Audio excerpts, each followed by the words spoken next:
Exercice numéro 2.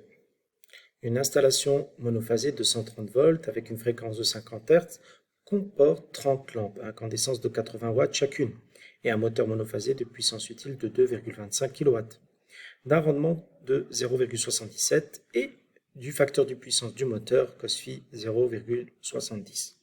Première question, calculer l'intensité I1 du courant dans les lampes. Donc, pour ce faire, on a 30 lampes à incandescence de 80 watts. Donc on connaît P, on connaît le nombre, on connaît la tension. Donc I est égal à P sur U, sachant que c'est du monophasé. Donc 80 fois 30, 2400 divisé par 230. Calculer, donc deuxième question, calculer la puissance active absorbée par le moteur. Pour ce faire, on connaît la puissance utile et le rendement. On connaît la formule, rendement est égal à PU sur PA, qui est la puissance active absorbée. Donc il faut transformer la formule. Donc le rendement est égal à PU sur PA, donc PA est égal à PU divisé par rendement. Donc PU, c'est 2,25 kW qu'on transforme en watts, pour que ce soit plus simple, 2250 divisé par 0,77. On trouve ainsi la puissance active absorbée. Troisième question, calculer l'intensité I2 du courant dans le moteur. Alors, on vient de calculer PA, on utilise cette formule, on sait que la formule PA égale à U fois I fois cos phi. Donc, pour trouver I est égal à PA divisé par U fois cos phi. Calculer la puissance active PT, donc puissance active totale de l'installation.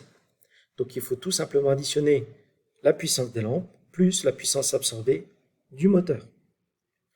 Calculer la puissance réactive totale de l'installation, QT. Donc QT va être égal à QL, c'est-à-dire l'énergie, la puissance réactive des lampes, plus QM, la puissance réactive du moteur. Tout en sachant que la puissance réactive des lampes est égale à 0, donc QT va être égal à QM, QT va être égal à la puissance réactive du moteur uniquement. Pour calculer QM, on utilise la formule suivante, U fois I fois sinus phi. U, on connaît, I, on l'a calculé, c'est I2, c'est le courant dans le moteur. Par contre, sinus phi, on ne connaît pas, mais on connaît le cosinus phi.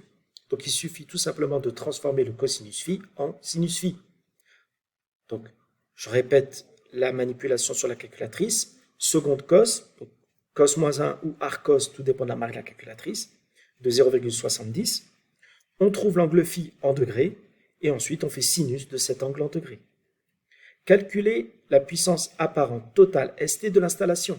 ST égale à racine carrée de PT au carré plus QT au carré.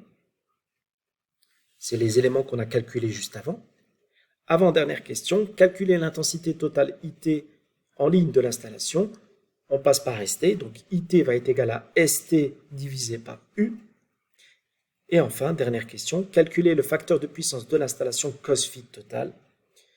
Cos phi total égale à P total sur S total. Si vous avez des questions, revenez vers moi.